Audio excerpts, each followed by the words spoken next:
just had the national anthem, and let me tell you that it is 90 degrees today in Corpus Christi. The wind is blowing again out to center field at about 18 miles an hour. Not as heavy as it was last night, but it's a beautiful afternoon for some baseball. Let's go ahead and give you the starting lineups for both ball clubs. Defensively, your Lady Panthers will line up like this. In left field, Julie Rodriguez. In center field, Lola Reyes. In right field, Elizabeth Craig.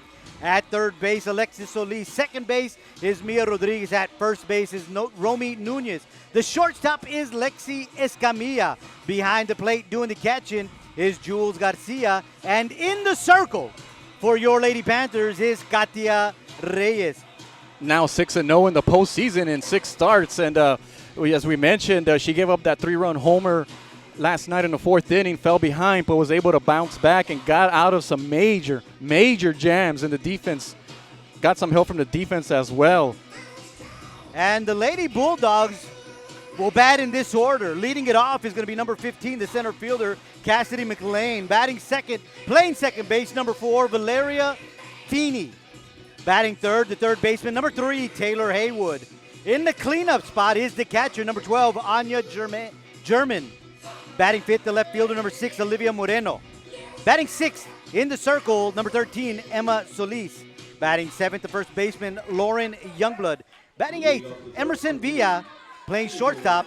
And batting ninth, the right fielder, number 1, Alyssa Lusk. Cassidy McLean will lead things off for the Lady Bulldogs. And McLean was 0 for 3 last night. She actually struck out twice, including in the first inning. She struck out at her first at-bat, swinging to Katia.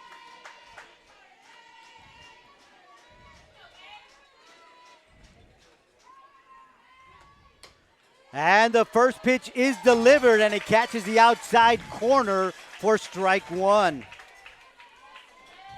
Home plate umpire is Rene Cruz. At first base, Onisimo Garcia. Second base, Eddie Ramos. And at third base, David Bailey. That is our umpiring crew for this afternoon. That's a check swing. She did not go around. That was low, so it's ball 1. 1 ball and 1 strike to the leadoff batter, Cassidy McLean.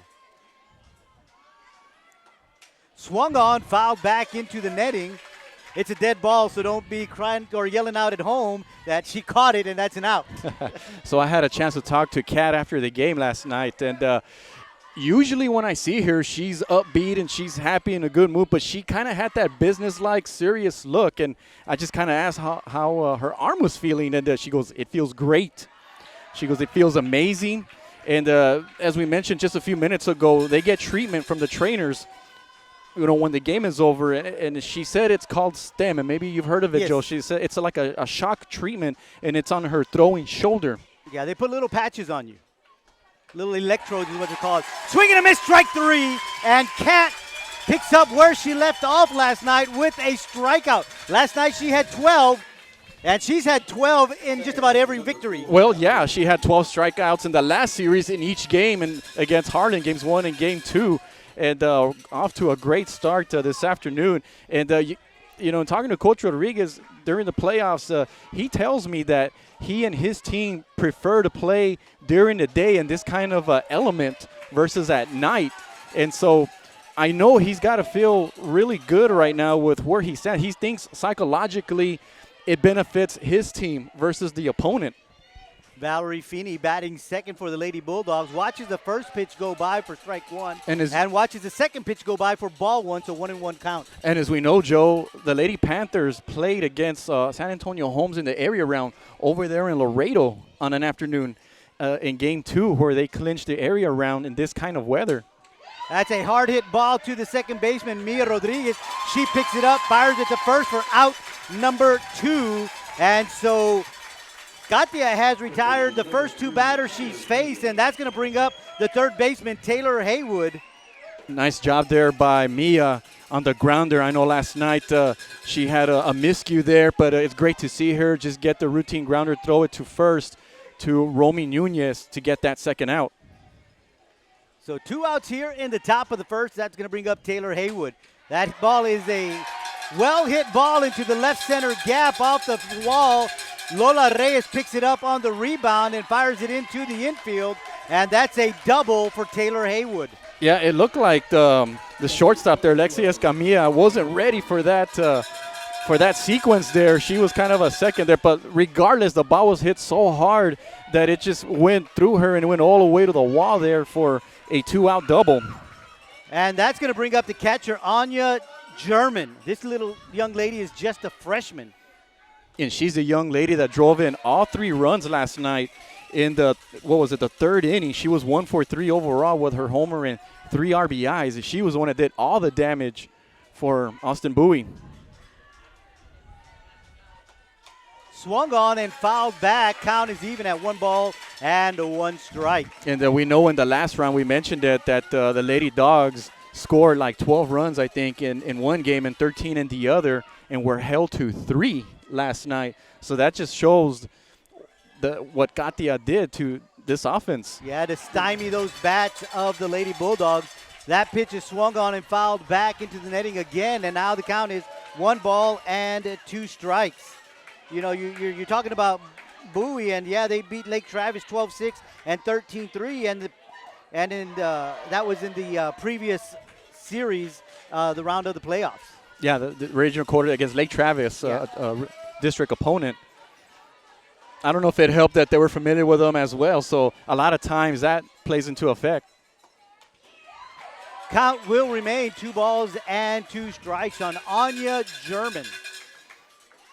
I know in talking to coaches in this kind of situation, when you're down in a series, they always stress, guys, we need to get off to a good start, and I know that's what they're hoping.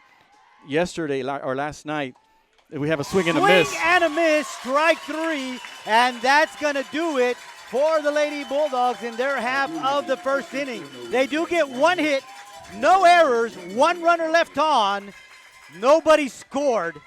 Your Lady Panthers are coming to bat. At Weslaco ISD, we teach our students in pre-K and kindergarten the fundamentals of reading by making it fun so they enjoy learning. Students in first grade are reading chapter books. It starts with pre-K and kinder, then a whole new world opens up with music, robotics, art, folklorico, swimming. Weslaco ISD students can accomplish anything. We know because we have seen the success in our students over time. Weslaco ISD, learning in person in a safe, clean environment or online with the latest technology provided by WISD. Weslaco ISD, 100 years in the making and still the right choice with safety in mind. Enroll now. Well, we head to the bottom of the first inning, and your Lady Panthers will bat like this. They'll get things started with the shortstop, number 5, Lexi Escamilla. Batting second is the third baseman, number 4, Alexis Solis. Batting third is the catcher, number 27, Jules Garcia. Batting fourth is the pitcher, number 20, Katia Reyes. Batting fifth, the designated player, number 10, Stacy Bautista. Batting sixth, playing second base, number 34, Mia Rodriguez. Batting seventh, playing first base, number 22, Romy Nunez. Batting eighth, the left fielder, number 18, Julie Rodriguez. And batting ninth, the right fielder, number 8, Elizabeth Craig. And the crowd is a big one from Weslaco, outnumbering the Bowie crowd at least 3-1. Yeah, I mean, more fans are here for this one than last night. And I think a lot of it had to do with knowing that they have an opportunity to see some history here. And not only that, being that it is the weekend. Lexi Escamilla, the leadoff batter for your Lady Panthers, watches the first pitch go by for ball 1. Second pitch, outside corner, strike 1. Oh, I had it marked down as a ball there, so let's change that. Yeah, Rene Cruz, tonight's home plate umpire, a little bit delaying in the calling of that strike, so I was waiting for it because we saw that last night as well. That's a changeup, and that one catches the outside corner as well. And now it's 1 ball, 2 strikes to the leadoff batter, Lexi Escamilla. And Lexi 1 for 3 last night with that big home run and a knock 2 in. That occurred in the 5th inning, which gave Weslaco the lead. That never looked back. And she swings at that one and fouls it back into the netting. Count will remain 1 ball and 2 strikes. And it came in the same night that her older sister, Audrey, was also playing at UT Tyler. Her team advanced to the Division II World Series that will take place in Denver, Colorado. And I'm sure she's watching us right now. So congratulations once again. We mentioned it last night, and we're proud of both young ladies. Outside, count is even at 2. Swung on and missed, strike 3. So just like Katia did, striking out the leadoff batter, Emma comes back and does the same thing. And that's going to bring up Alexis Solis, the third baseman. And Alexa was a 1-for-3, had a double, a walk, and scored a run in the 7th inning. And she's been playing outstanding here in the postseason. Yeah, that she has. She watches the first pitch go by as it's low, ball 1. Only a sophomore has done a great job at third base. Yeah, she has done an outstanding job there defensively, but of course offensively as well. Outside corner, strike 1. And she also made some pretty big defensive plays as well. We talked about over and over again last night about the wind and how it affected the outfield, obviously, and even in the infield with those pop-ups. Ball low. It's 3-0. It's 1 ball.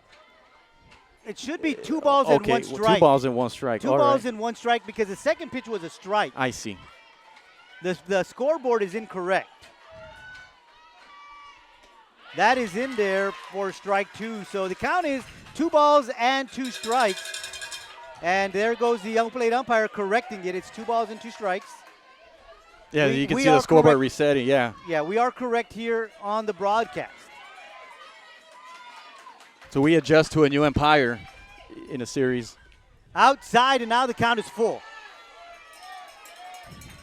So good job by Alexis Solis to lay off the outside pitches. As you know, what Mike has been saying since yesterday, Solis likes to go inside, outside. And so here comes the payoff pitch. And she's walked.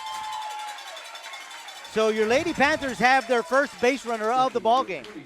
And one of the things we talked about, Joe, was how patient the Lady Panthers got, especially late in the late innings. And I think they realized that Solis's arm was probably getting a little tired there. And so I think they've made the adjustments, and a great job there by Solis drawing the walk. And that's going to bring up Jules Garcia, the catcher. She watches the first pitch go by for strike 1. And last night was 1 for 4, but that one hit was a 2-run shot over the left field wall. Yeah, that was a line drive shot. A line drive, right. Drive in, 2 runs. So she has 2 RBIs in this series, 1 for 4. And you called that one, Mike. Last night you said she was due, and sure enough, I think she heard you because she knocked the next pitch out of the park.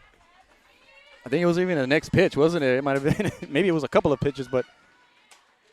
Fly ball back out of play. Count is 1 ball and 2 strikes. Yeah, and that's what we talked about, Joe.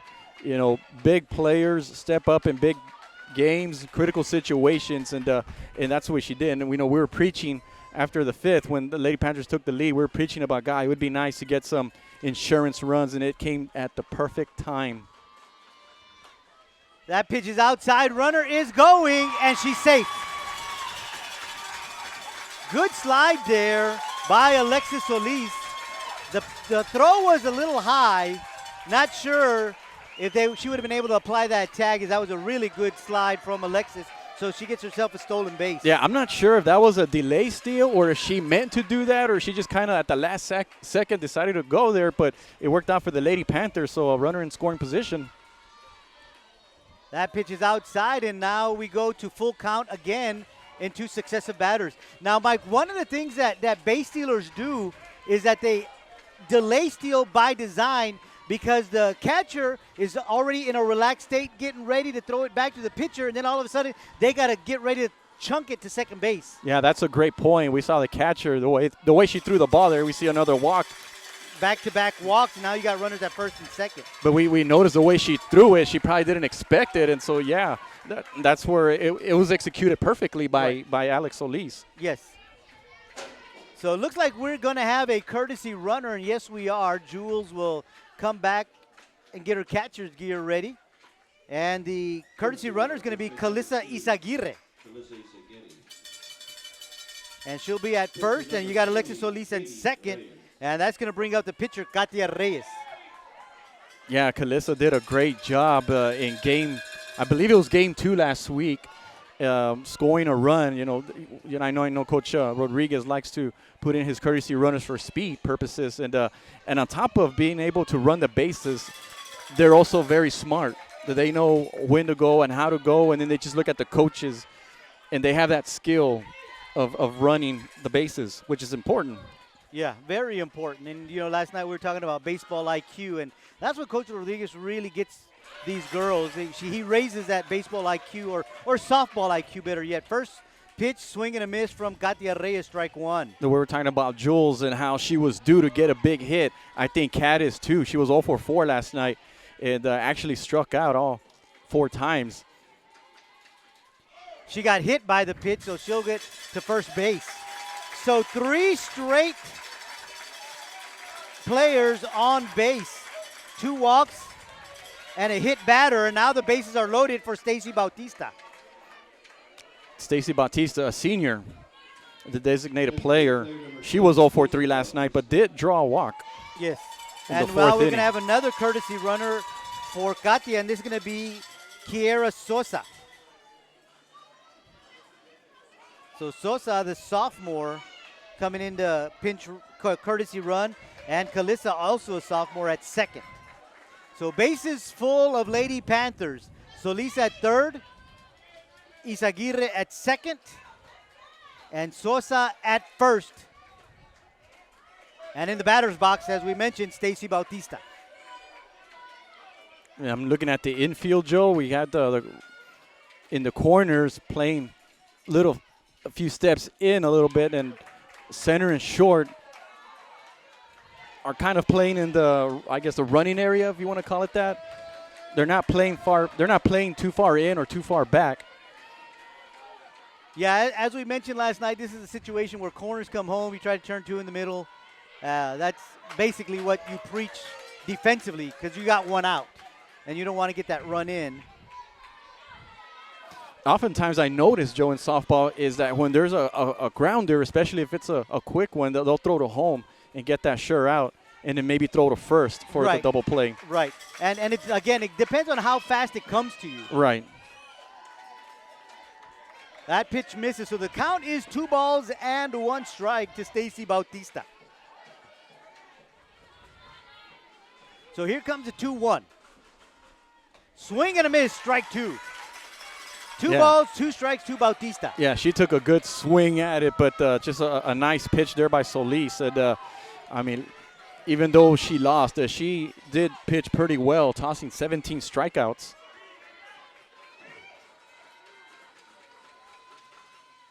That's a hard hit ball to the third baseman. And she's going to come home for the force out, and that's an errant throw.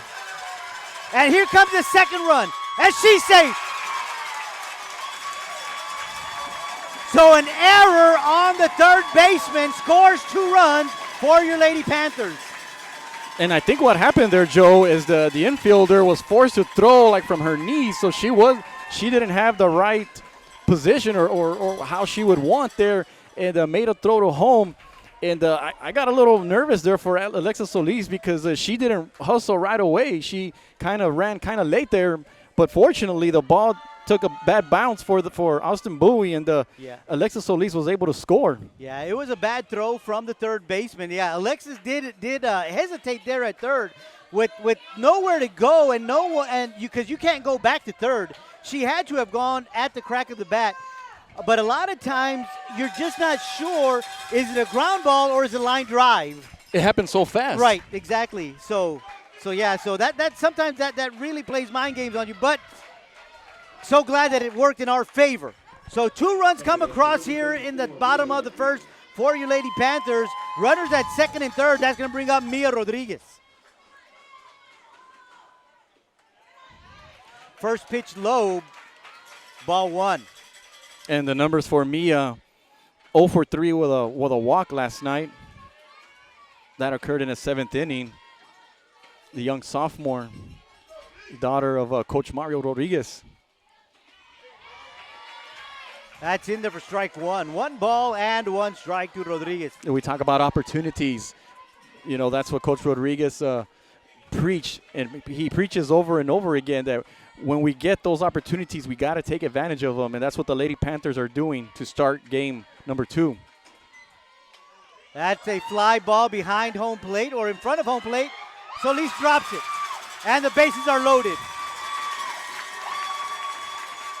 And, Mike, those are the hardest fly balls to catch because they literally go straight up and come straight down. When you're in the outfield, you've got somewhat of an angle, and you see that coming to you.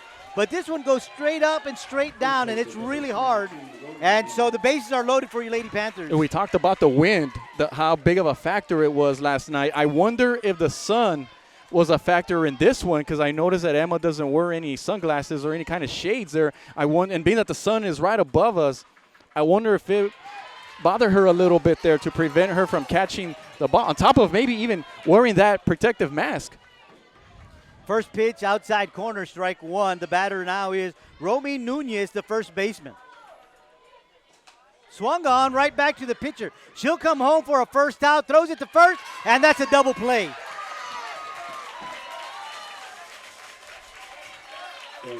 So that will end the inning, but your Lady Panthers do get 2 runs on that error on the third baseman on the throw to home, and they leave 3 runners stranded. Ending double play. We played 1 inning here in Corpus, and it's your Lady Panthers 2, the Lady Bulldogs 0.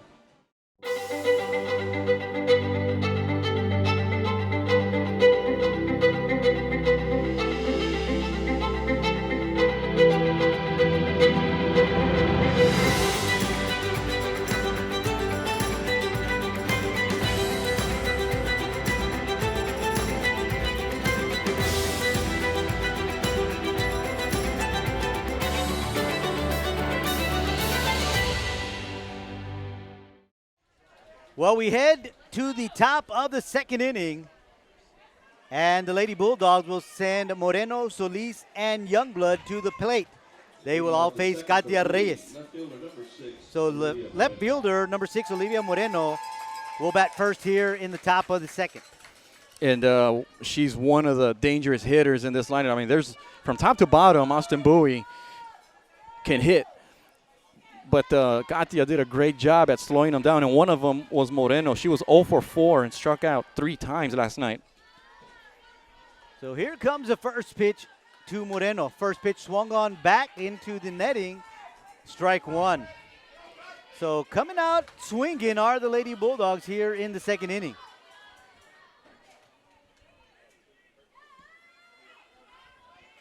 We are in Corpus Christi, so the humidity is high this afternoon. The feels-like temperature is 104 this afternoon.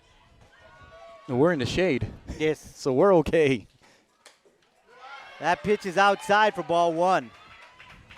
So 1 ball, 1 strike to Olivia Moreno, the left fielder of the Lady Bulldogs. And if you notice, the Lady Panthers, being that they're the home team, are wearing the light-colored uniform. So those little things, I think, help out a little bit more, too. Swung on, fouled back, out of play. Count is 1 ball, 2 strikes. So they're a little more comfortable in their clothing a little bit, just a little bit. Right. It's still hot. It's still hot. But had they wore like maybe their darker uniforms, they'd probably feel it a little bit more, right. So 1-2 count to the left fielder, Olivia Moreno. Inside, count is even at 2. Want to welcome everybody to K-West enjoying this ball game from wherever you're watching it. Thanks for tuning in. And that includes fans in the Austin area. Right, exactly.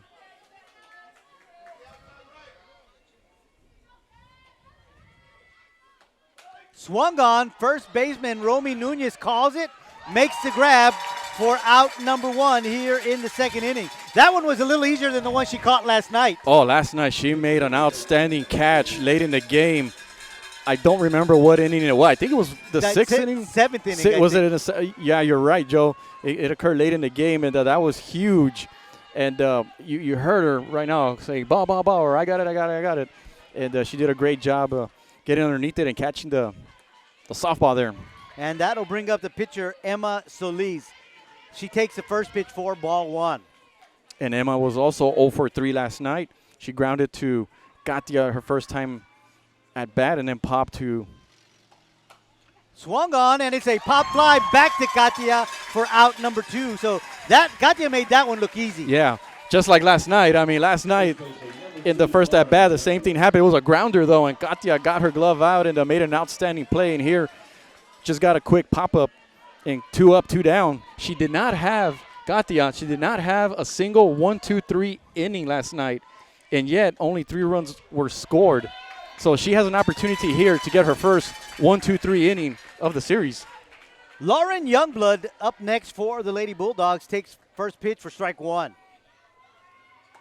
Swing and a miss, strike 2. And this young lady, Joe, was tough at the plate last night. 2 for 2, 2 singles, and had a walk. And she's just a freshman. Got good size, hits from the left side. Fouled back, count will remain 0-2.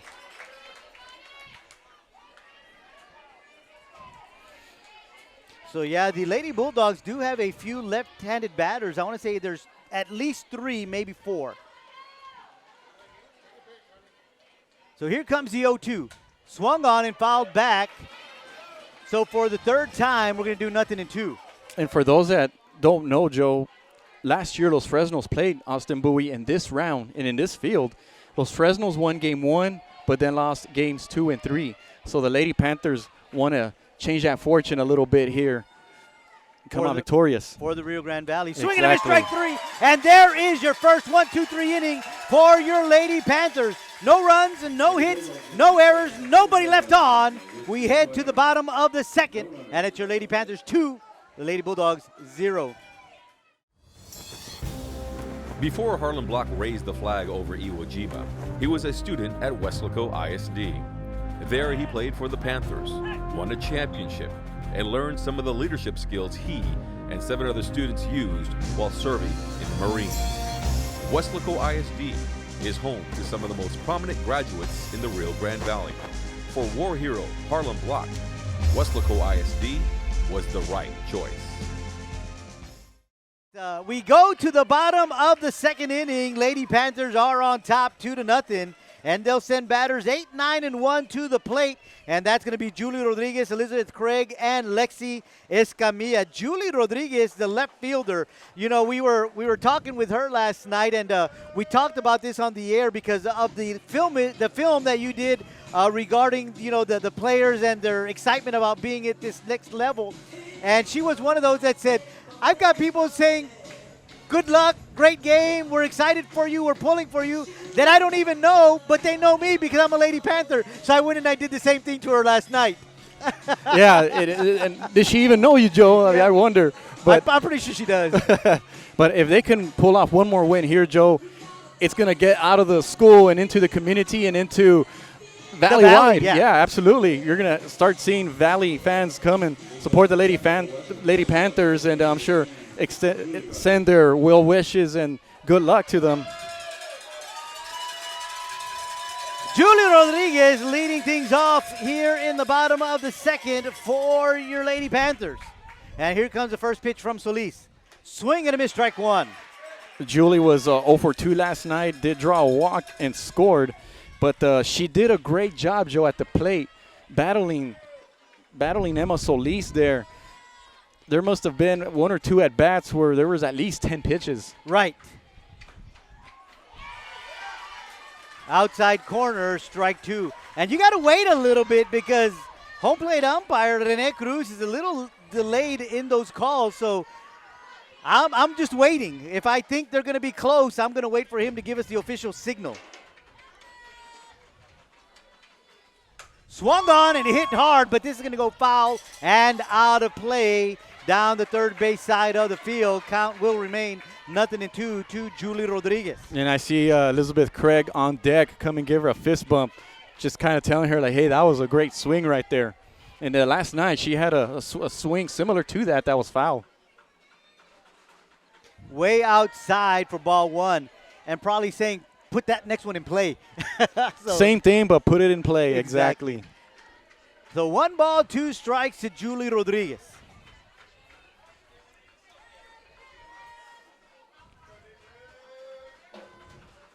Solis coming with the 1-2. That is high, ball 2. 2 balls, 2 strikes. And this is what we saw last night, Joe. We saw Julie fall behind in the count, but then she'll battle back. She'll rack up those pitches and wear down Emma Solis. Yeah, and that's just really good, not only maturity from her side, but also discipline to know when to swing and when not to swing, knowing when to lay off because they're definitely out of the strike zone. And that is strike 3. Got the outside corner there on the opposite side there, and that's going to be strikeout, number 2 for Solis. As we mentioned, she had 17 last night. Elizabeth Craig up next for your Lady Panthers. She is playing right field as she did last night, and she had that big hit last night, that double. Yeah, that double, RBI double in the 5th inning, and she was 2 for 3 overall with that double and RBI, and put the ball in play.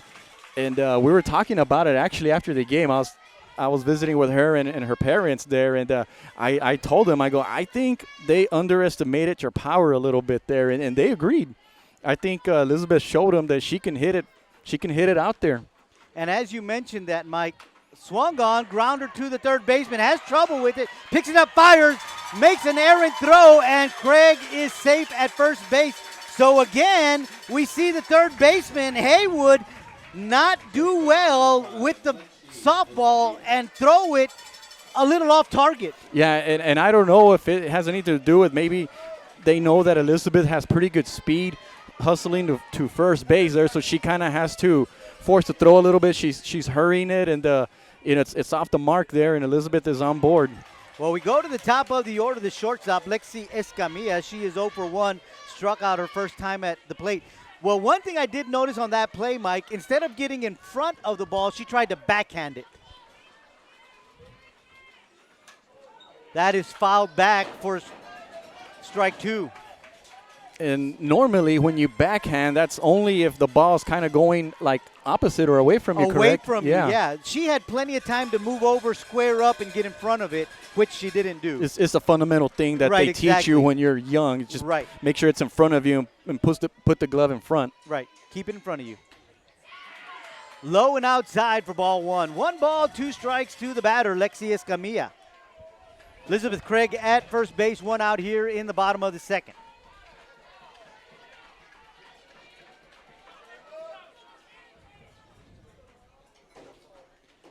That pitch is outside. That'll even up the count at 2.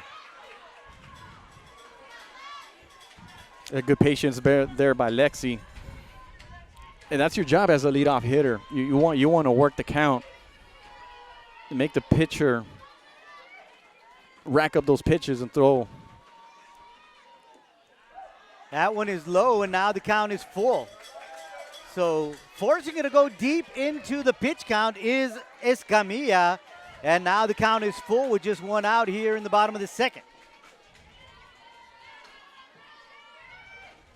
So here comes a 3-2 from Solis. Inside ball 4. And the Lady Panthers are following exactly what Coach Rodriguez wants them to do, is just be a little more patient at the plate. And we saw that in the first inning. We see results. And I think as we mentioned, they made their adjustments, and I think they realized that if they can just be a little patient, they'll have opportunities. Alexis Solis now in the batter's box for your Lady Panthers, swing and a miss on the first pitch for strike 1.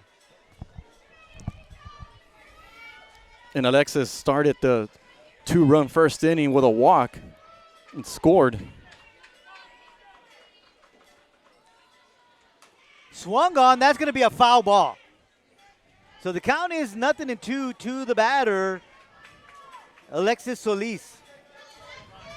And I'm just very excited for her, Joe. This young lady, only a sophomore, already contributing in a big way, and still has 2 more years left. Well, I'm really excited that the principal of Weslaco High School, Mrs. Morales, is bringing us drinks in this hot Saturday afternoon. Yeah, she read my mind, I think.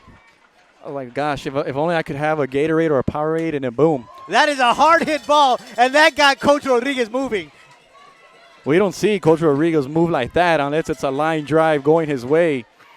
I mean, he probably moved like that in high school, but, you know, that was about 30 years ago. But the count is 0-2 to Alexis Solis. Yeah, but the one thing that we are seeing, Mike, is good solid contact.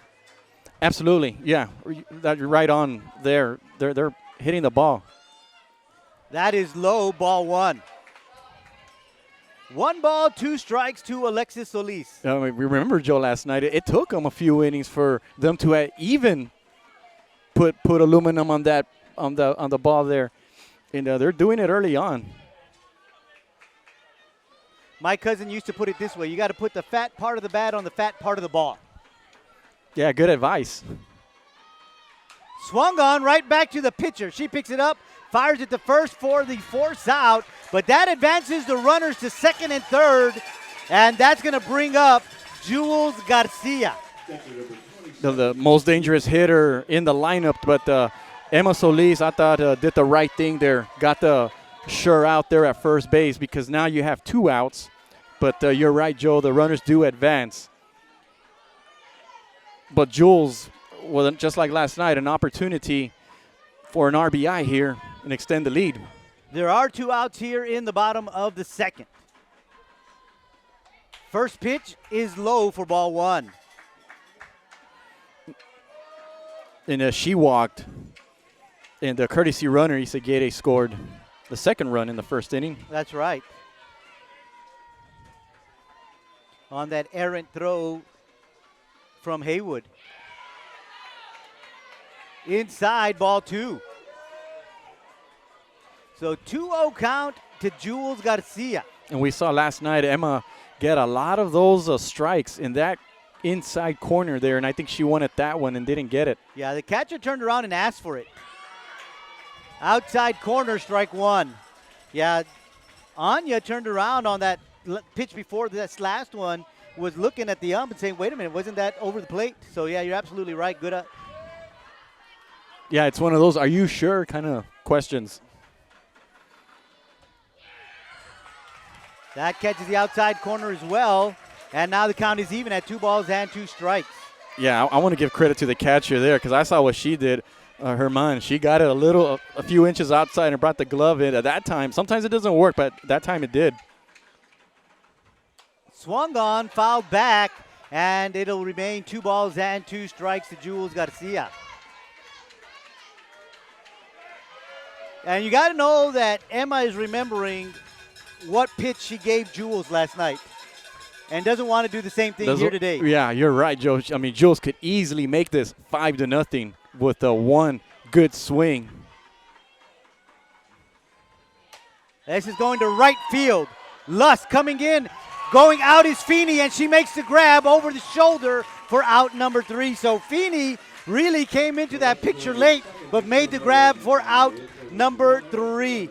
The Lady Panthers leave 2 runners stranded here in the bottom of the second. Can't bring anyone across. We play 2 here in Corpus Christi, and at the end of 2, it's your Lady Panthers 2, the Lady Bulldogs 0.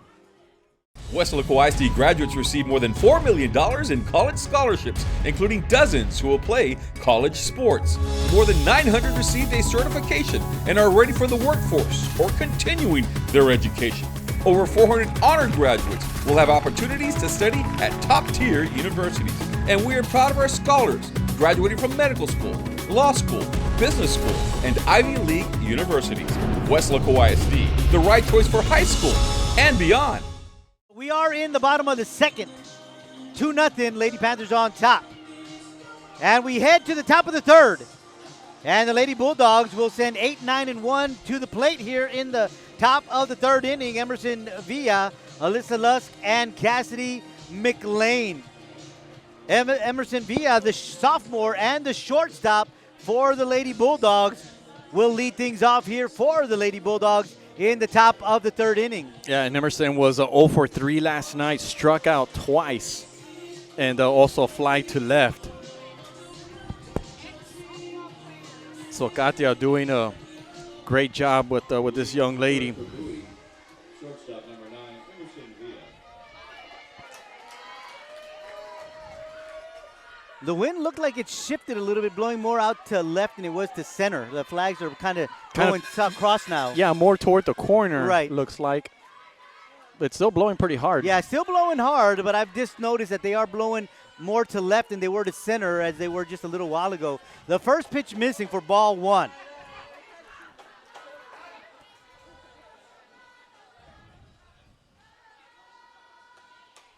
Swung on, fouled back, strike 1. 1 ball, 1 strike to Emerson Villa.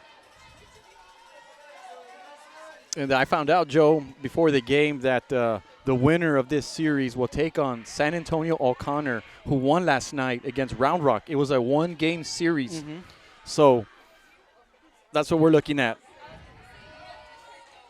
Yeah, I honestly totally forgot to check that out last night. I was just so tired.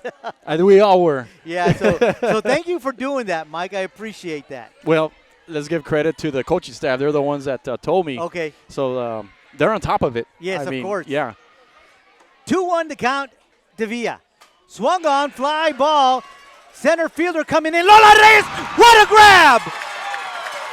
Wow. Lola Reyes coming from the center field position, running hard to her left, leaves the ground and makes the grab for out number 1. And the Weslaco crowd is on their feet after that great grab. What an outstanding catch by the freshman there. As you mentioned, Joe, hustling to her left side there, sticking that glove out. I thought for sure that was going to be at least 2 bases, but instead it's the first out in the inning. And how about that by the young freshman? I think that's a little sister helping big sister, right? Absolutely.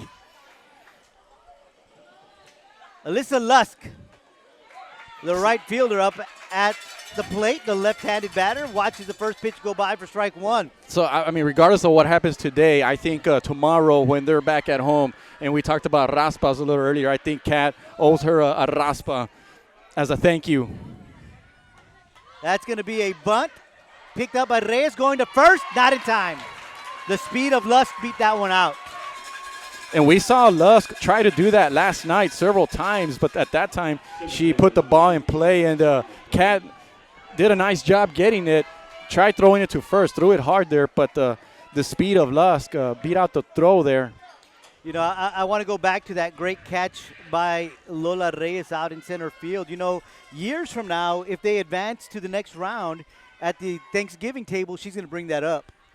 Oh, Hey, of course. Remember when I saved you in Game 2 in Corpus Christi against Austin Bowie? Yeah, exactly. So here's my plate. Please get me seconds. Yeah, give me an extra slice of pumpkin pie. First pitch missing, ball 1.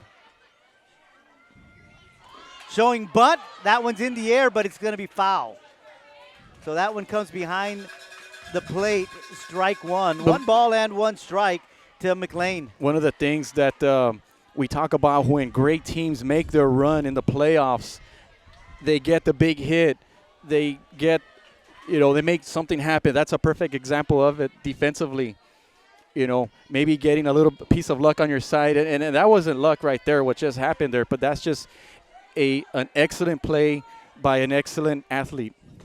That pitch a little high. That's going to be ball 2. 2 balls and 1 strike to the batter, Cassidy McLean. The boss lady just sent the text, and she's the aunt of Katia and Lola, and just saying that Auntie Mina wishes you the best. Awesome. Swing and a miss, strike 2.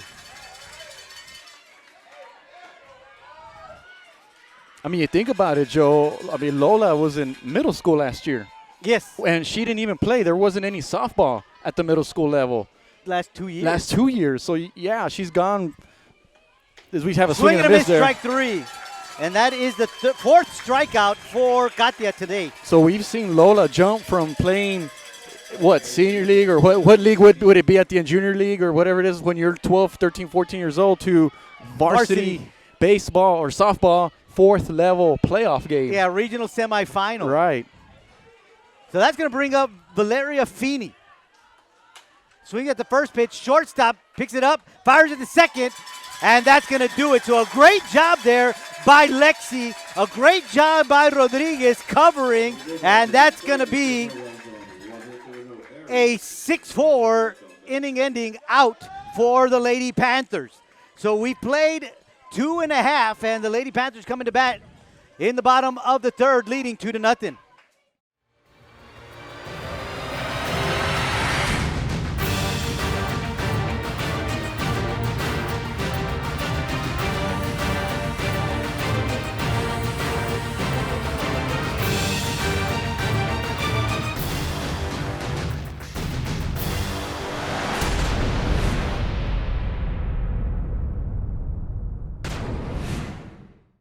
We head to the bottom of the third inning, and your Lady Panthers, Katia Reyes, Stacy Bautista, and Mia Rodriguez coming to the plate. You know, we talk about the 2016 player team, and we've got several of those Lady Panthers here in attendance tonight. Kelsey Saida, Amberly Barrera, Charlene De Anda, they are all here supporting their Lady Panthers, and they were all part of that 2016 Lady Panther team who made it to the Final Four. And also in attendance is Lexi's older sister, Alyssa, who lives in San Antonio and made the trip over here to Corpus Christi this morning with her mom and dad here. And worked for D-back. And works for D-back, yeah, out there in San Antonio. First pitch missing, ball one, and the batter, Katia Reyes, leading things off here in the bottom of the third for your Lady Panthers. And something else I found out, Joe, this morning, former Lady Panther Lily Torres, as we have a swing and a miss. 1 ball, 1 strike to Reyes. Go ahead. Who plays at the junior college level, and I'm just trying to get back to my message here, but she is moving on also to the junior college World Series. Fly ball, shortstop. Villa comes in and handles it for out number 1. Yeah, she plays for, I'm looking at here, I think it's called Paris Community College is where she plays at. I'm assuming that's in Paris, Texas? That would be my best guess, out in the Dallas area. So she'll be playing in Yuma, Arizona for the junior, the JUCO World Series. Yeah. So that's, a big congratulations to the former Lady Panther there. First pitch is swung on, fly ball, second baseman Feeney underneath it, makes the grab for out number 2. So 2 quick pop-ups, one of the shortstop, one of the second baseman, and there are 2 outs for the Lady Panthers. That'll bring up the second baseman, Mia Rodriguez. You know, Mike, that just goes to show and speak volumes of this Lady Panthers softball program and the young ladies who have played here and now playing at the next level, playing in the World Series, in the big games, in the big tournaments all across this country. And not only that, they're making contributions. Right. They're making contributions. As we mentioned, Audrey, she's a designated player for the UT Tyler team. She is a backup catcher, so she does see action as a catcher, but she plays on a regular basis as a designated hitter. Second pitch misses as well, so it's 2-0 count to Rodriguez. So it's nice to see that these Lady Panthers have great careers at the high school level and then move on to the next level and represent Weslaco ISD. So exciting. Ball 3, so Rodriguez watches those first 3 pitches go by, and they've all been out of the strike zone, and now the count is 3 balls and no strikes.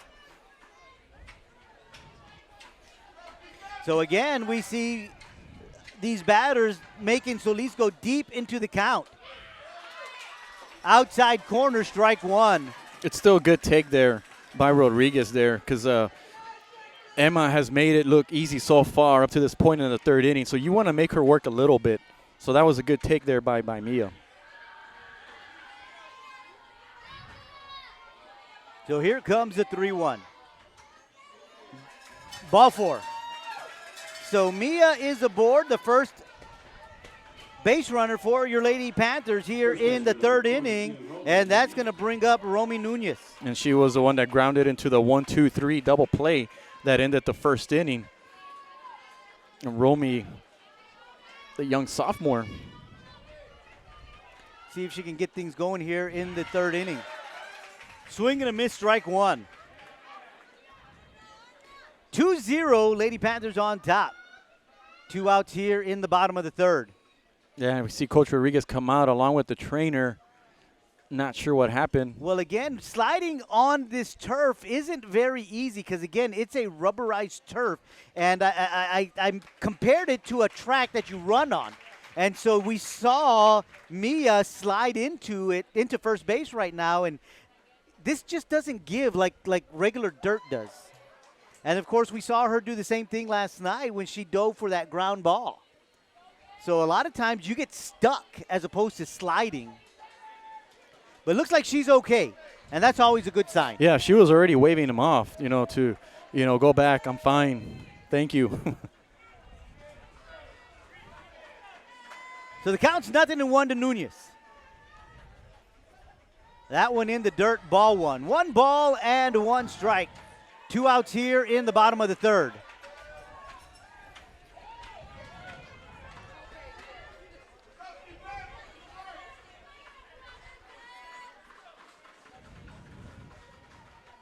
That one misses way outside for ball 2. And so what I like, Joe, not only what Mia did and what Romy is doing right now, but it also allows Kat to get a little bit more rest, especially in this weather, with Emma getting a quick 2 out. Swing on, hit hard to left field, and that is a no-doubter.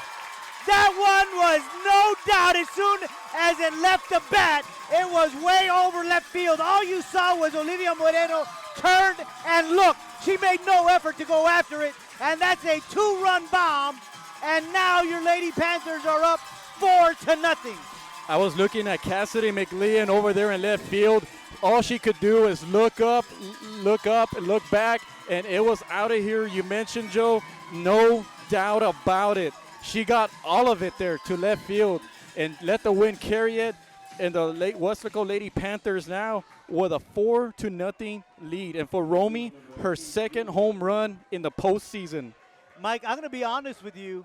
I don't even think she needed the wind's help with that one. I agree wholeheartly that one. She got all of it. Yeah, she put the fat part of the bat on the fat part of the ball. And yesterday we talked about the dimensions here, how the fences we got a ground ball. That is a base hit, Mike. That one is too hot to handle. I agree.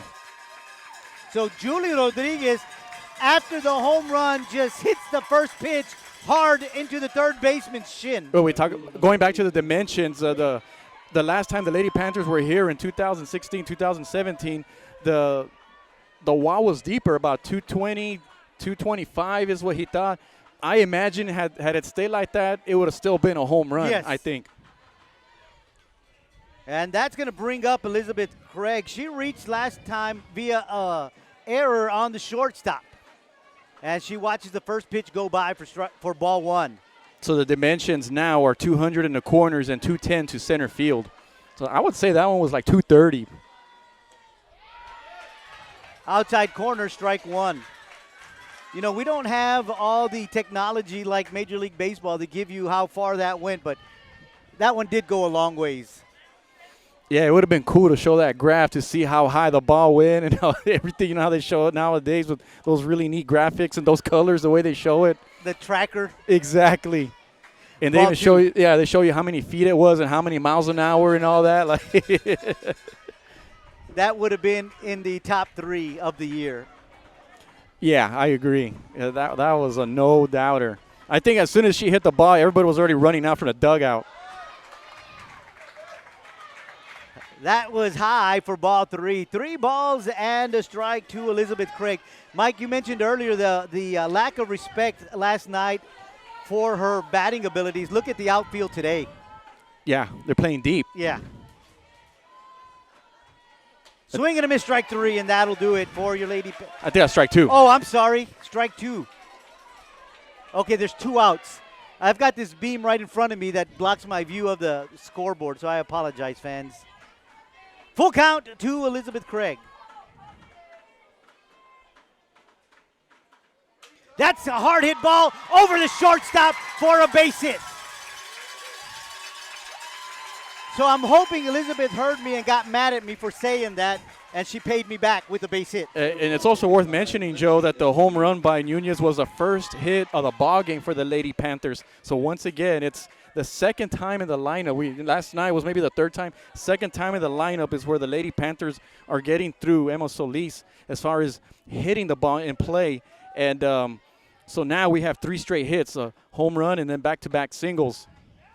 Going to first, Craig back with plenty of time. So with 2-1, we got the top of the batting lineup now.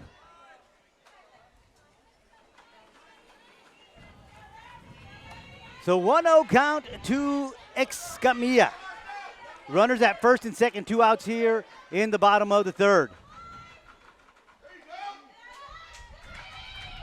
Inside, ball 2. Yeah, Lexi was already walking away. She knew that was a ball right away. Then we see, I'm looking at Coach Danny Hinojosa there giving her instructions. 2-0 count to Escamilla. That one is on the outside corner for strike 1. We talked about Danny Hinojosa there. He has 20 years of coaching experience. Was at Weslaco East for a very long time. And now at Weslaco High, his alma mater, has been there for about 3 or 4 years now. A lot of knowledge. Very smart young man. That one misses outside, ball 3. And I stress young, Joe, because he's just about a year younger than me. And I want to still consider us young. There you go. 3-1 count to Escamilla. 2 outs here in the bottom of the third. Runners at first and second. Swung on. This is going to be fouled back out of play. So another 3-2 count. We're going to see both runners take off. Especially with 2 outs. You're absolutely right, Mike. So let's see if Lexi can get a hold of one just like last night, maybe one to the gap or something. And, these 2 runners are very, very good base runners. Yeah, Rodriguez and Craig. Rodriguez at second, Craig at first, both reaching on base hits. So after the home run, 2 base hits from your Lady Panthers. Like to see Escamilla make it base hit number 3. Did it hit her? That's going to be a foul because it hit the butt of the bat. Oh, okay. It still got a sting, though, because it looked like it was very close to her hand area.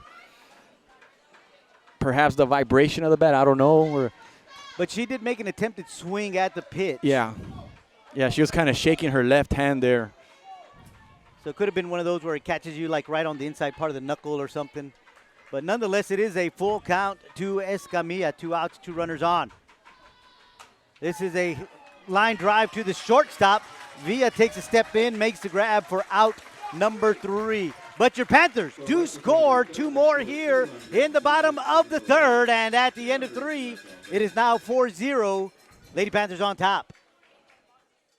Before Danya Pulido became an attorney, she was a student at Weslaco ISD. She was a member of the National Honor Society and a cheerleader. She earned her degree from St. Mary's University, then graduated from St. Mary's University School of Law. Now she is Danya Pulido, attorney at law for Texas Legal Services Center in Austin. Weslaco ISD is home to some of the most prestigious graduates in the Rio Grande Valley. For Danya Pulido, Weslaco ISD was the right choice. And up to this point, we're going to the 4th inning here, but things have looked so far so good.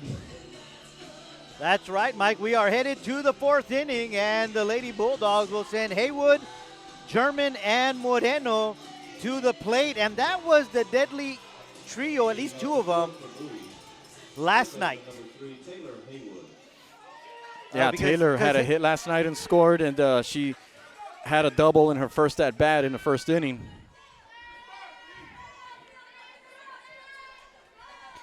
And tonight she had that double. Or this afternoon, excuse me. She swings at the first pitch and it goes out of play. We talk about how young the Lady Panthers are, and they have a lot coming back next year, but so do the Lady Bulldogs. Only 5 seniors on the roster I'm looking at. And I'm counting the juniors here. I counted 2 juniors and quite a bit of sophomores. That pitch missing low for ball 1. Counted 5 sophomores. 1 ball, 1 strike to Haywood, the senior. 5 sophomores, 5 freshmen on the team. Yeah, so another young ball club in the Lady Bulldogs. That one is going to be outside for ball 2. So who knows? We could see these two teams again next year. We very well could. And, we as mentioned, Austin Bowie played Los Fresnos last year, but I think they lost some pretty key players there. That one is fouled down the right side of the field. The count is now even at 2. 2 balls and 2 strikes. Solis was a returner from last year. She's a senior this year, like Katia. 4-year starter is Solis. Right. Swung on, hit hard to left. Back over the head of Julie Rodriguez off the fence, bouncing right back to her.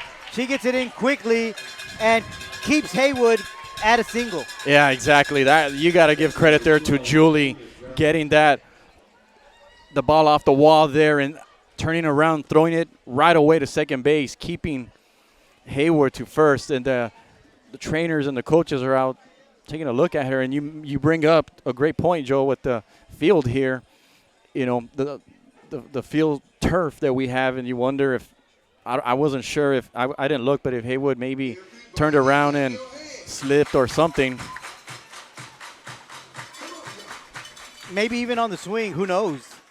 Because that was a pretty aggressive swing.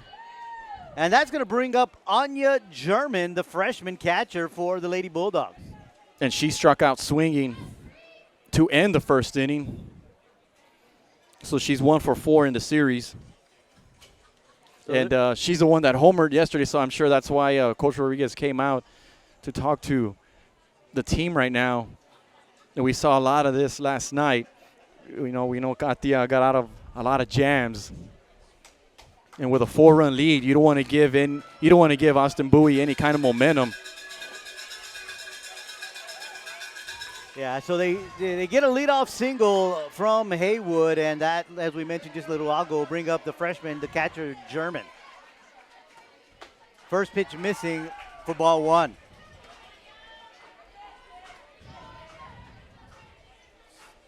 One ball, no strikes to German.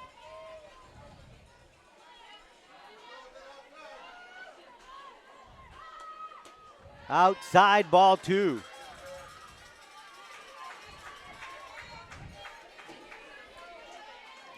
We're in the top of the 4th inning. Lady Panthers up 4-0. Swing and a miss, strike 1. So good pitch there from Reyes, and German just couldn't catch up with it. Yeah, she took a good swing there. You know what she was thinking there? Oh, yeah. Swing and a miss, strike 2. She tried to check her swing there, but went too far there. So great pitch there by Kat. Yeah, and home plate umpire Cruz pointed at her and said, yes, you did go around. We don't even need to check that one. So count is 2 balls, 2 strikes. Swing and a miss, strike 3. 5 strikeouts for Reyes, and that's going to bring up Olivia Moreno. And Olivia popped to first base in foul territory her first time up in the 2nd inning. And Olivia is 0 for 5 in the series. And this is a very dangerous hitter. I know I mentioned it earlier, but, let's hope that Kat can still slow her down and keep her hitless. Swings at the first pitch, and this is going to go back out of play for strike 1.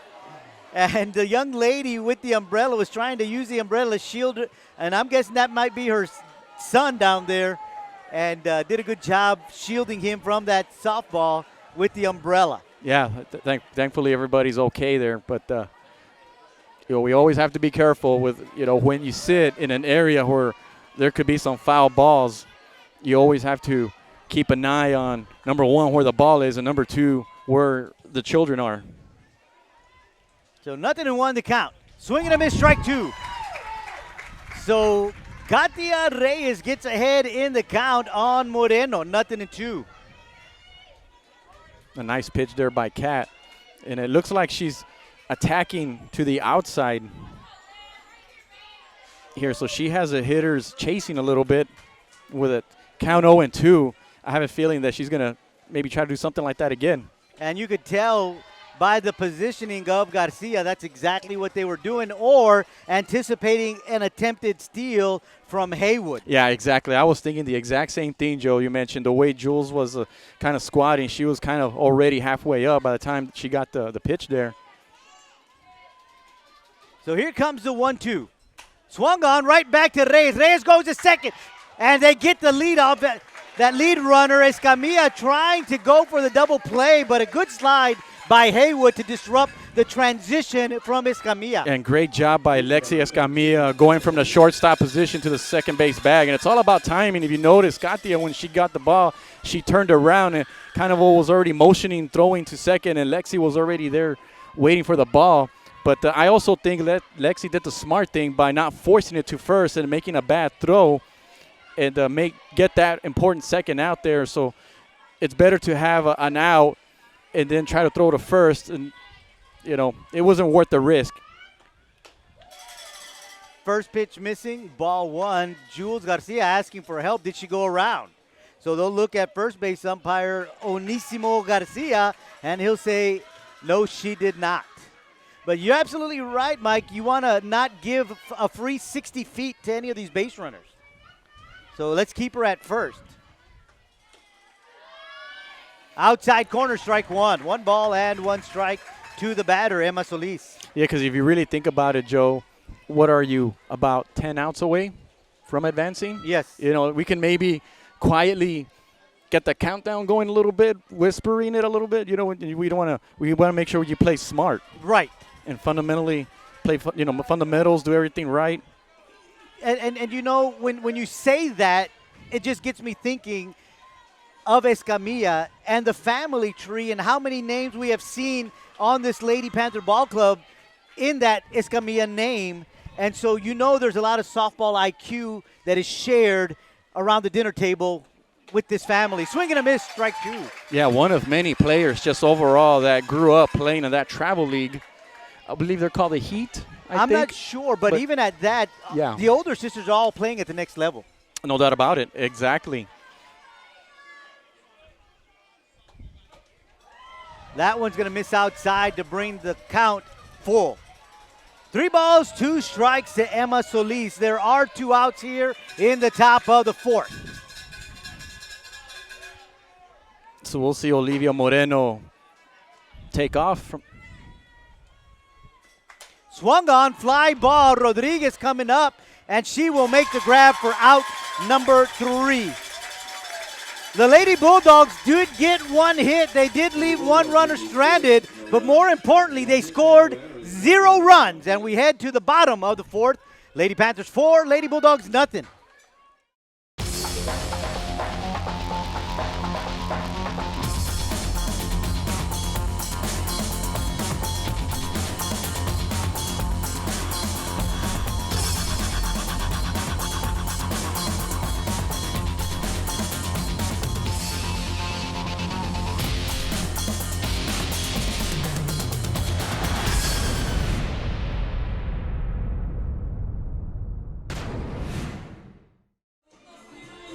Well, we head to the bottom of the 4th inning, and your Lady Panthers will send up Solis, Garcia, and Reyes. Batters 2, 3, and 4.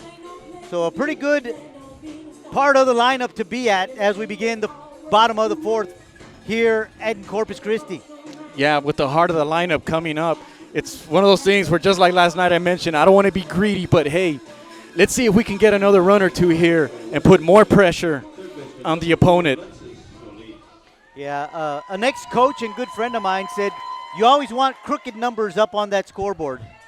Yeah, you don't want the circle or right, the goose egg. Goose egg, yeah. We have all kinds of names on it. And, we want the crooked. The crooked numbers. Crooked numbers, right. Alexis Solis leading things off here in the bottom of the 4th for your Lady Panthers. First pitch way outside for ball 1. And Alexis grounded to the pitcher her last time up, walked and scored in the first inning. So she's officially 0 for 1 in this game and is 1 for 4 overall. Swing and a miss, strike 1. But she has walked twice. That just goes to show her patience at the plate. So 1 ball and a 1 strike to Solis.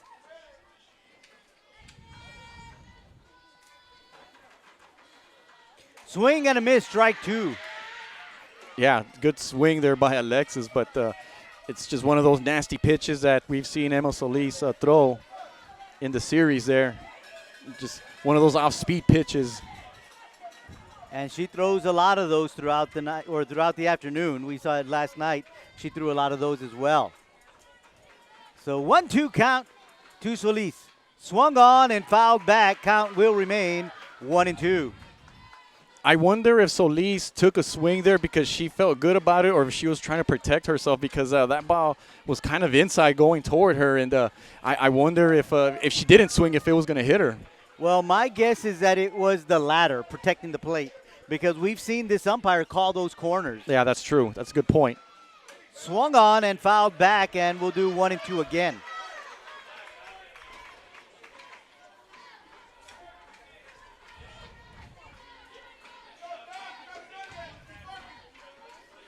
So 1 ball, 2 strikes to Alexis Solis.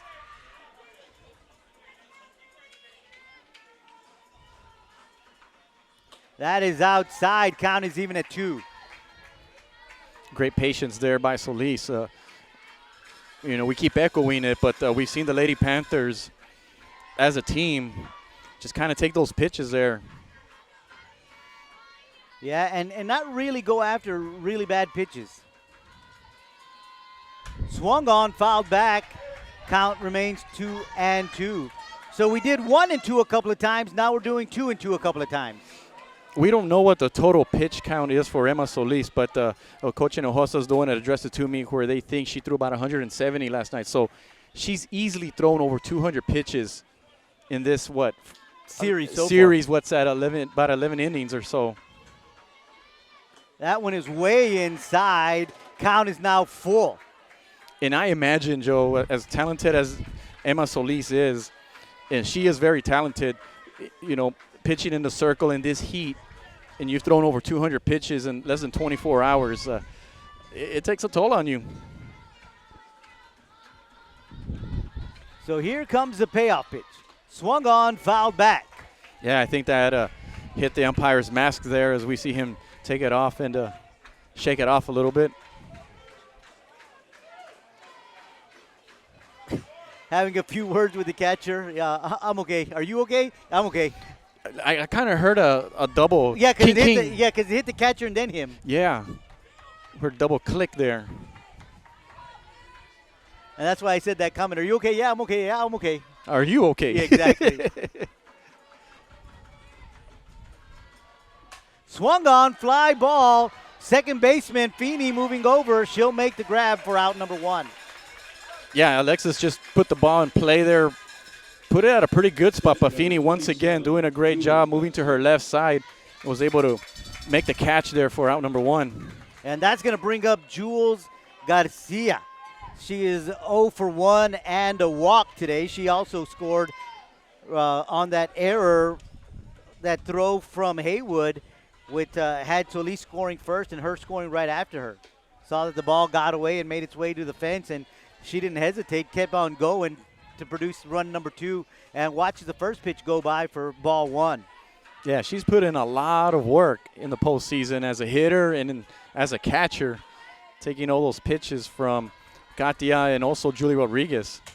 Swung on, hit hard, right between the third baseman and the shortstop, closer to the third baseman because we saw Haywood throw her glove out there, but there was just no way that her reaction was fast enough to grab that ball because that ball went by fast. Yeah, it was hit so hard that Haywood, the only thing she could do is stick her glove out, but by then the ball was already past her.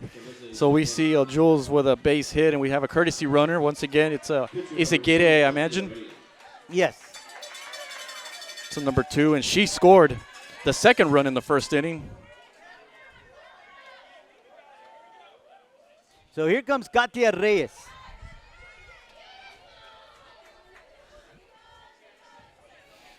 And Kat was hit by a pitch in the first inning and then popped to shortstop in the third. Watches the first pitch go by for ball 1.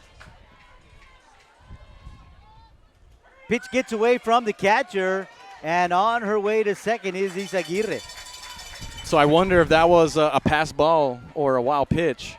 I'm going to say a passed ball because Okay. I didn't see it hit the dirt. Yeah, I agree. I agree on that. I think it might have hit the bottom part of the catcher's mitt and just go underneath her legs, but I didn't see it go into the dirt. And we don't have the luxury of replay. And you wonder, Joe, we talked about this being a field surface and not dirt. Had it been dirt, would it had gone this far back? We don't know. 3-0 count to Reyes.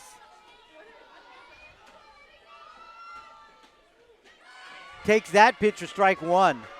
Yeah, Kat was already going to throw her bat and go to first base there. But I think deep down inside she knew it was a strike because she didn't throw the bat. So 3-1 count to Reyes. And we'll see if she swings at this one.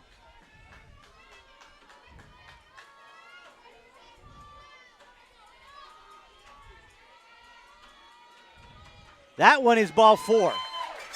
And off to third is Izaguirre. Heads up play from Izaguirre.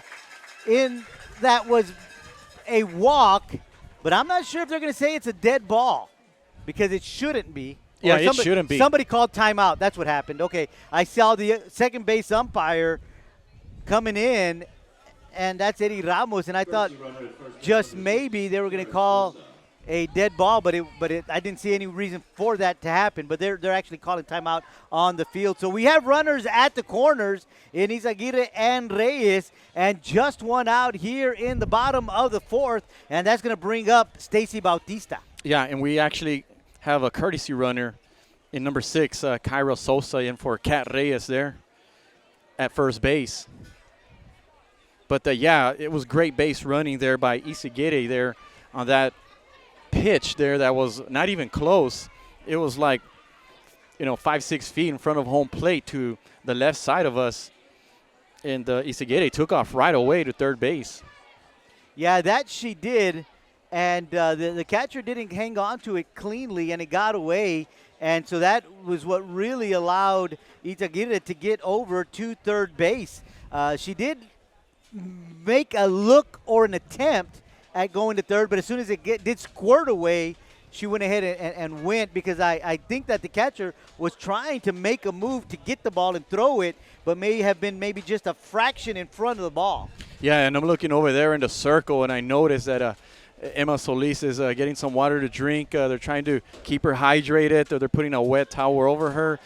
She's worked very, very hard. She's thrown a lot of pitches. It's very hot out here. She's down 4-0. We see the trainer there just trying to give her the proper treatment. I don't know if you want to call it that, or they're giving her liquids. It is warm out there, Mike. We've mentioned it. It is 90-plus degrees. I got to check a more current forecast, but right at first pitch, the feels-like temperature was right at 104 because of the humidity. The actual temperature is in the 90s, and the feels-like is actually moved up to 105. So it is a warm one. And then you got to remember, they're playing on a rubberized surface, so that makes it even hotter. Yeah. Exactly. We hear that on Saturdays, especially with your collegiate football games. Like, they'll take thermometers out there to the field, and that surface is really, really hot. So I can just imagine what it is like on the field today. And I remember when the Dallas Cowboys would play at Texas Stadium, those games of September were always very hot there with the sun peeking in over 100 degrees when they had the hole in the roof there. And, over here there is no shade for the players. Unless you're in a dugout, there is no shade whatsoever. So it looks like she is good to go, and we'll be back to live action. Stacy Bautista in the batter's box for your Lady Panthers. And they've got a pinch hitter, and it's going to be Lola Reyes. There's nobody at third, and here comes Izaguirre. And going to third is going to be the courtesy runner, Kara Sosa. Yeah, miscommunication there between the catcher and third baseman. So And what actually, sorry, Go ahead. Joe, what I was going to say was that Sosa took off from first to second, but instead of the catcher throwing to second, she threw to third. And the third baseman there, Haywood, did not expect that throw.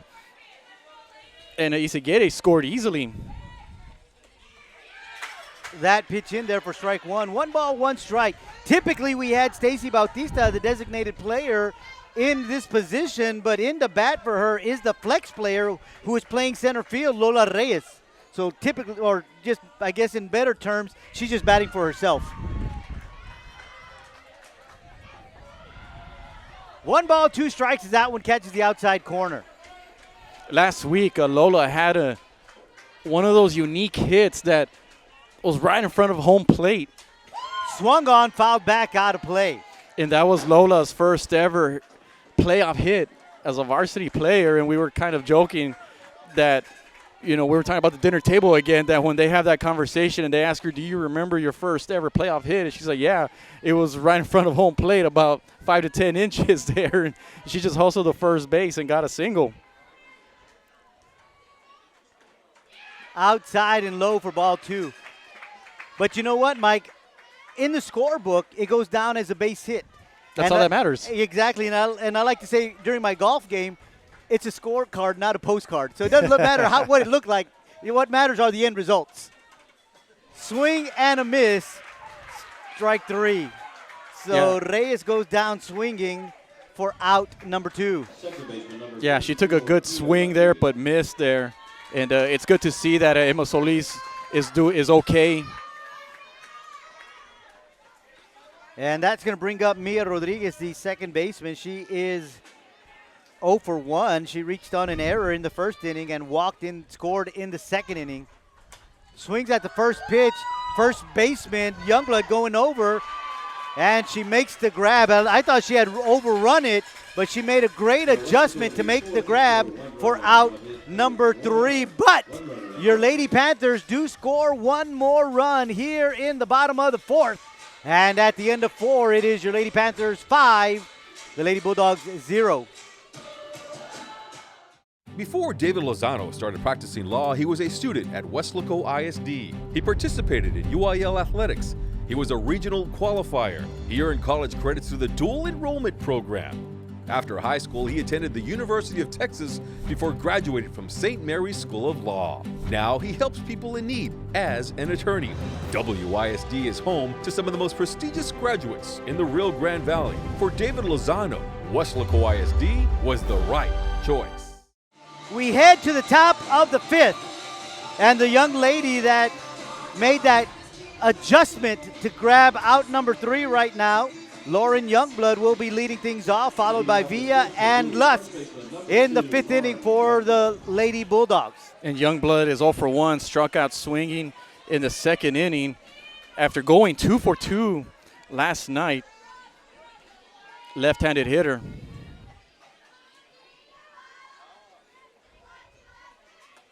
Swings at the first pitch, fouls it back for strike 1. So the Lady Dogs need to get to work here.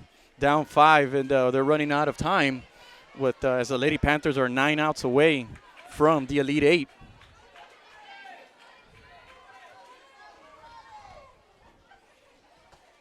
Swung on, fouled back, 0-2 the count.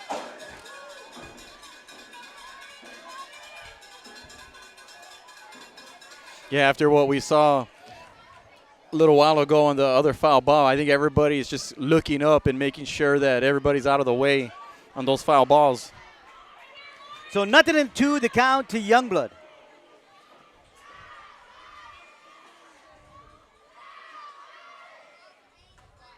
Outside, ball 1.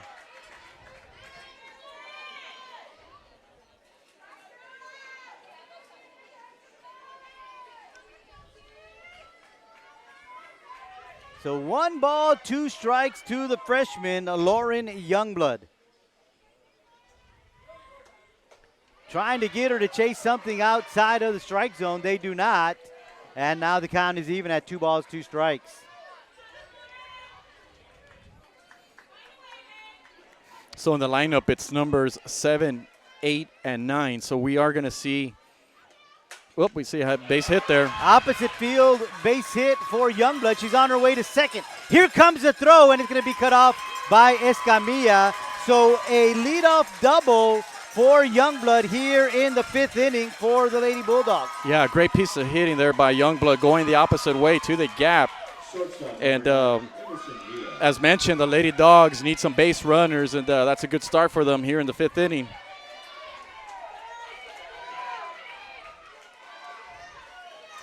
And I see some of the fans down here, Joe, from Austin Bowie, trying to encourage their team. Villa is 0 for 1 tonight. She had that hit to center field where Lola Reyes had that spectacular diving catch. Yeah, that was like an all-district, all-valley, all-state kind of catch there that she made. I was going to say all-world, Mike. All-world, all everything. Outside ball 2. 2-0 count to Villa.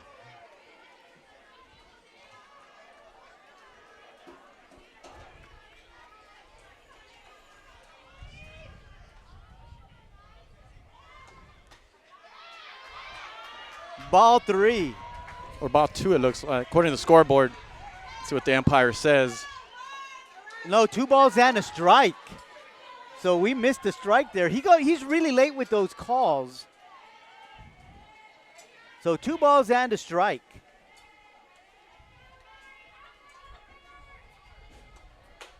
Outside, now it's ball 3. So we've seen Katia tonight, or this afternoon, look flawless for the most part. She's only giving up 3 hits, after getting through a lot of jams last night. But this is the first true test.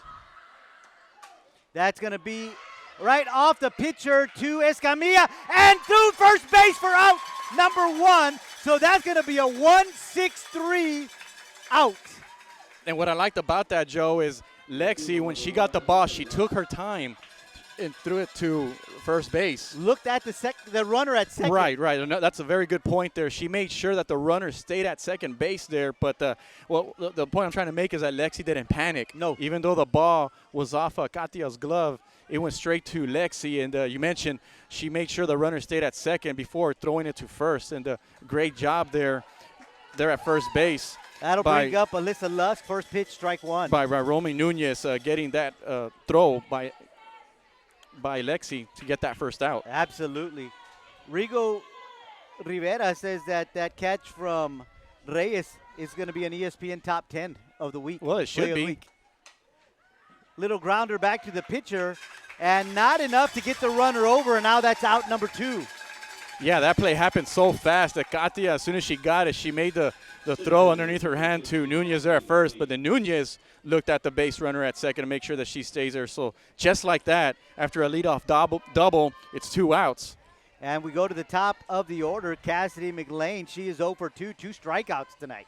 Yeah, it would be nice if we can get a McLean out, get that third out, and make sure that they start the next inning on a clean slate. That one is strike 1.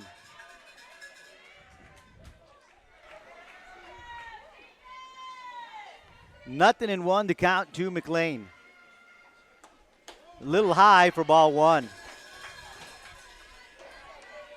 Youngblood over at second, going off pretty far away from the bag. No one really keeping her on, but I don't think she's going to make an attempt at third. That is going to be a grounder to Escamilla. Picks it up, fires it to first for out number 3. So after the leadoff double, it was a 1-2-3 for the Lady Panthers. They give up that double, but nothing else. And we head to the bottom of the 5th. 5-0, Lady Panthers on top. Show you're proud to be a Panther. Clap your hands. Get loud. Show you're proud to be a Panther. Let's go Panther. Let's go Panther. Show you're proud to be a Panther.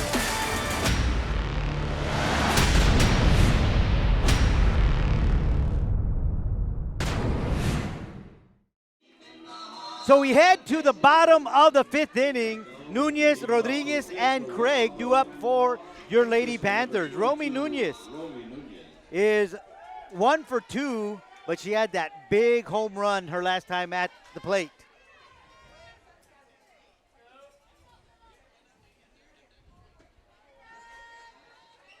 That pitch is low and outside for ball 1.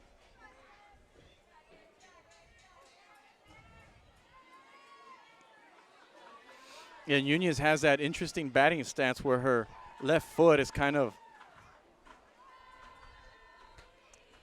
a little bit of an open batting stance. Yeah, a little bit of open batting stance. Yeah, we see some players do that. They feel like that's they're more comfortable with it. Some of the great hitters had that open stance at the major league level. One that I think of that had a very exaggerated one was Jeff Bagwell. I remember there was a player back in the 80s and 90s named Andres Galarraga. Oh, yeah, who played for Montreal. The big cat. The big cat. I think he moved on from Montreal to Colorado. Colorado, yes. When Colorado first came to the league. 3-0 count to Nunez. And that's going to be ball 4. So a leadoff walk given up by Solis, and now your Lady Panthers will bring up Julie Rodriguez to the plate. Number 18, Julia Rodriguez. And she singled in the 3rd inning, was stranded at second, and struck out in the 2nd inning. And we will have a courtesy runner for Nunez. And that's going to be Emily Galvan. Substitution at first base, number 3, Emily Galvan. So the infield going over there and trying to fan Solis as the Lady Panthers call a quick timeout to send in a courtesy runner. Yeah, once again, I'm keeping my eye on Emma Solis there, and you can tell she's very exhausted there. She's working so hard to stay in the game. First pitch swung on, fouled back, out of play, strike 1.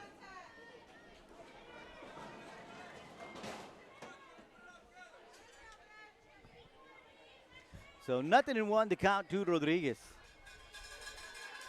So Rodriguez, after a 4-pitch walk, comes up aggressively, swinging at the first pitch.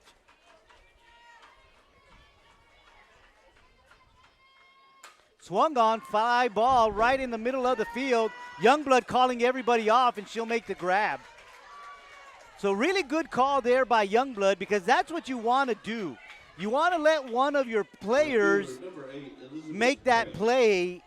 And what I mean by players, one of your field players, you don't want your pitcher trying to make that grab. Yeah, something to point out here, and you know, don't mean to be negative here, but I noticed that Julie Rodriguez, kind of was standing there a little bit, but when something like that happens as a hitter, you like to hustle to first base in case there's a drop. Maybe they'll get the force out at second, but at least you'll have a base runner at first there, whereas if the ball would have dropped, Bowie might have had an opportunity to get a double play there. Inside corner, strike 1. 1 ball and 1 strike to the batter, Elizabeth Craig. And she's 1 for 2, reached on an air in the 2nd inning, and then singled in the 3rd, was left in first base. Something going on with the pitching hand of Solis, so they're going to bring the trainer out. So they're going to look at her. I wonder if perhaps she has a blister or something, or blister, maybe a cramp. Because remember, she's been battling what I would have to say is some heat exhaustion. And so is she cramping? And like you said, Mike, that grip on the ball, and she's not really a fastball pitcher. She throws a lot of what we like to say in the on the field junk, like change-ups, curves, risers.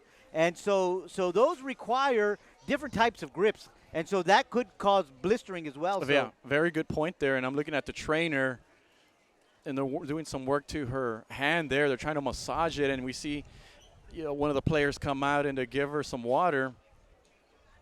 And as a competitor, and we know that she's very competitive and she's a great athlete, she doesn't want to come out of the game. This is a 4th round game. It's game 2 with the season on the line.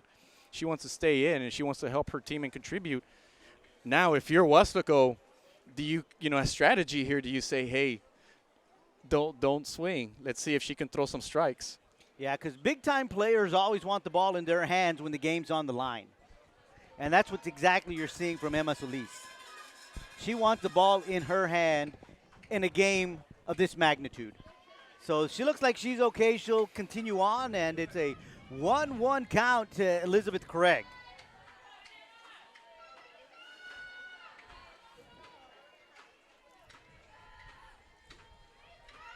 That pitch misses low and inside for ball 2. Yeah, we saw Solis kind of wore down a little bit in the late innings there, and so now we're in the bottom of the 5th there, where the pitches are racked up. That's going to be out of play for strike 2. So the count is even at 2 balls and 2 strikes.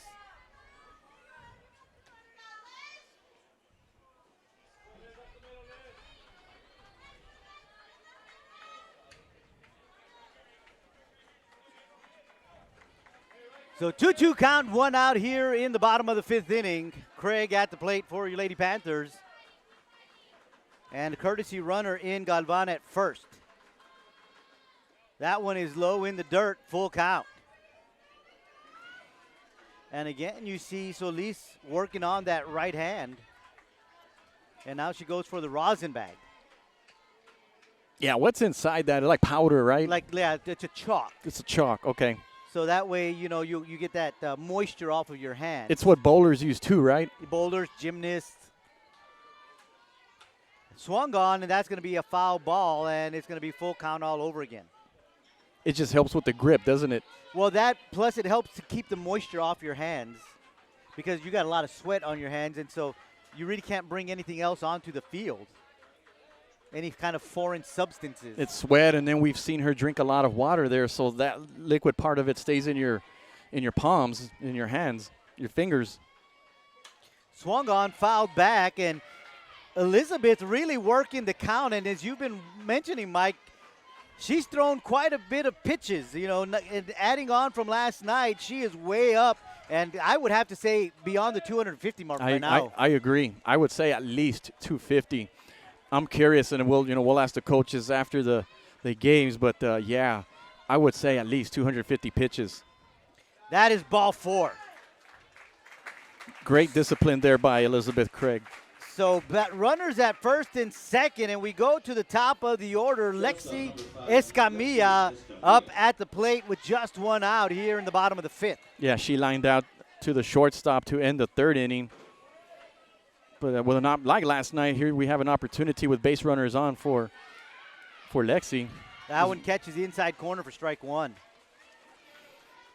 But I mean, not only did Elizabeth draw a walk there and reach base, did a great job there, but she worked the count and she made Emma throw more pitches. Right, and that's a wild pitch, and runners will advance to 2nd and 3rd. So it gets to a point, Joe, where if you're Austin Bowie and you're the coach, how far are you going to let Emma go? I mean, we know she's your ace and she's carried your team all year long, but it's obvious that she's kind of wearing down here and she's missing by quite a bit. I guarantee you the next hard hit will get her out of the game. That is fouled back out of play for strike 2. Yeah, the next hard hit, I would have to say the coaches have got to start talking, if not already get her out of this ball game, because you are down 5-0. And the next pitcher that I have online that would maybe come in would be Juliana Danker, number 17. As we have a hit there. And that's going to hit her on the left knee. And so now the bases will be loaded. And we hope that she's okay. She is. And that's a second hit batter today. And so that's going to bring up Alexis Solis. The meat of the lineup coming up, yeah. But, yeah, Joe, Juliana Danker has a 4-1 record with a 3.10 ERA. But I've noticed that I've seen a number 17 out there, but she's in shorts. So I don't know if she's even eligible or she's hurt or what. Or I don't see anybody warming up yet. Yeah, and Coach Hinojosa made that comment before the game. I don't know if you heard that. That's a base hit to center field, and 2 runs are going to score. Here comes a throw to the plate. And 2 more runs for your Lady Panthers. So that's a 2 RBI double for Solis. Alexis continues her hot hitting, this time going to center field. As you mentioned, 2-run score. And the Lady Panthers are opening things up, now lead 7-0. And on the play, Solis goes to second on a throw to home. So great piece of base running there by the young sophomore. And that'll bring up Jules Garcia, the catcher. That is low inside. Good job by the catcher for the Lady Bulldogs, German, to keep that one in front of her, because that one could easily have gone by. Now, it's 7-0, 2 on. Jules Garcia, home run hitter. Could she end this game with a homer? She possibly could. You're absolutely right, Mike. I hadn't even thought about that just yet. But one swing of the bat could send these Lady Panthers to the lead 8. What better opportunity or situation for the Lady Panthers than to have Jules up there, who homered last night. Could she bring game number 2 home here? And that's a base hit. 1 run comes in. They'll keep this one at third. So runners at the corner, and now it's 8-0. And just 1 out, Mike. Just 1 out, and I'm sure we're going to have a courtesy runner here. But, yeah, that's something we need to keep an eye on, the runner at first base.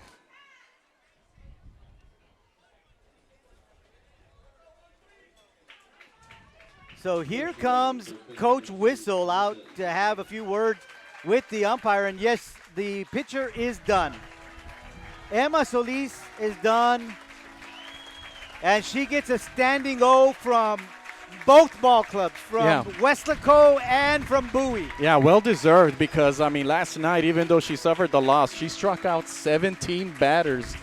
I mean, that's outstanding for a pitcher there. But, yeah, you can just tell that she just wasn't right, especially in these last couple of innings. And it looks like your new pitcher is going to be Taylor number Haywood. 3. Yeah, I don't have anything on her statistically. But what we do know, she's coming from third base to the circle. I take that back, Joe. Yes, I do. I have her. She has a 1-0 record with a 3.89 ERA in 9 innings pitched. So she does have some action there. She has 10 strikeouts for the season and she's walked 2. So she has seen some action in the circle. Obviously not a knot when you have a pitcher of the caliber of Solis. But she does have some experience in the circle. And we'll see who goes out to third. That's going to be number 14, Hope Benton.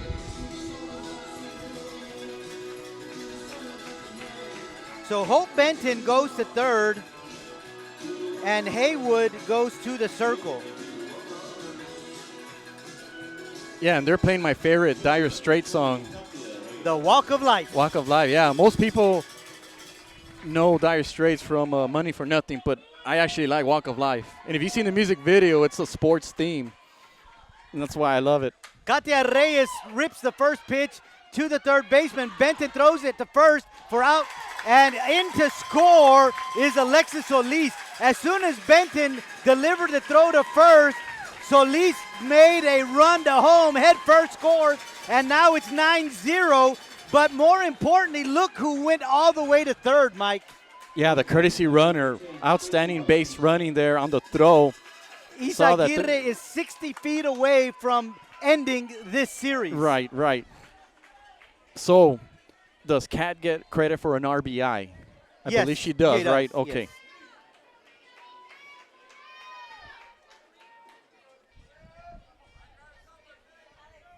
So that's going to bring up Stacy Bautista. So she comes back in the bat. Remember last time Lola Reyes batted in this spot as the designated or the flex player, and Stacy being the designated player. So they just flip-flop positions again.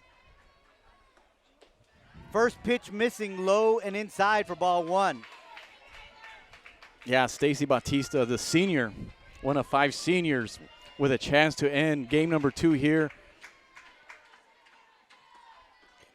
That one is in the dirt, ball 2. Now those 2 pitches looked really close to getting away from German. A wild pitch could also end this game.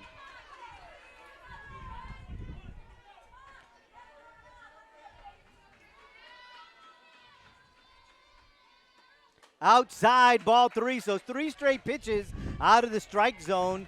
And it's 3-0 count to Bautista. And you've got to guess that she's taking all the way.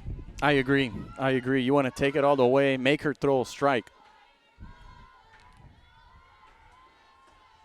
Ball 4. Yeah, she wanted a strike there. She thought it was strike 1, but a little bit outside and high. And that'll bring up Mia Rodriguez. Mia is going to be batter number 9 of this inning. We got another courtesy runner. Lola Reyes comes in as a courtesy runner. So again, the winning run just 60 feet away. Mia Rodriguez at the plate. 2 outs here in the bottom of the 5th. That pitch is low for ball 1.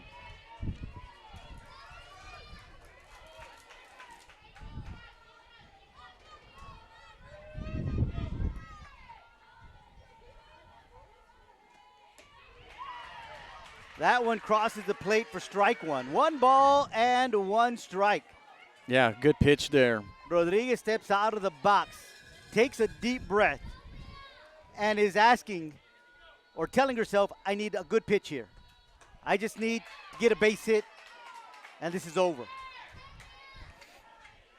Yeah, you see Haywood there wanting a strike there, but was a little bit outside. A little bit outside. But when you're down 9-0 and it's hot down there, frustration sets in.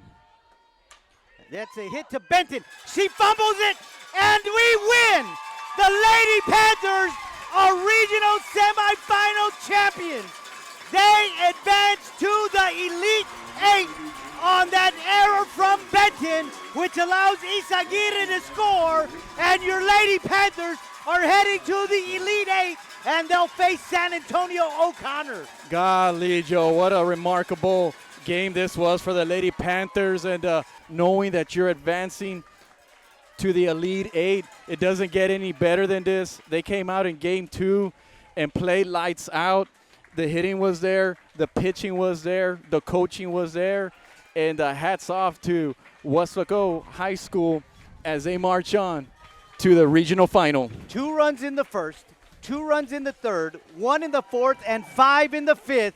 And your Lady Panthers advance to the Elite 8. Want to thank Val Zamora for all the great work online, the graphics, and just making everything look so good. Vinny Berry on the camera, doing a great job giving us those great shots. Mike, thank you so much for being on this broadcast. I am Joe Aguilar saying goodbye from Corpus Christi Cabinets Field, where your Lady Panthers sweep the Austin Bowie Lady Bulldogs to advance to the Elite 8. Final score, your Lady Panthers 10, the Lady Bulldogs 0. We'll see you next week.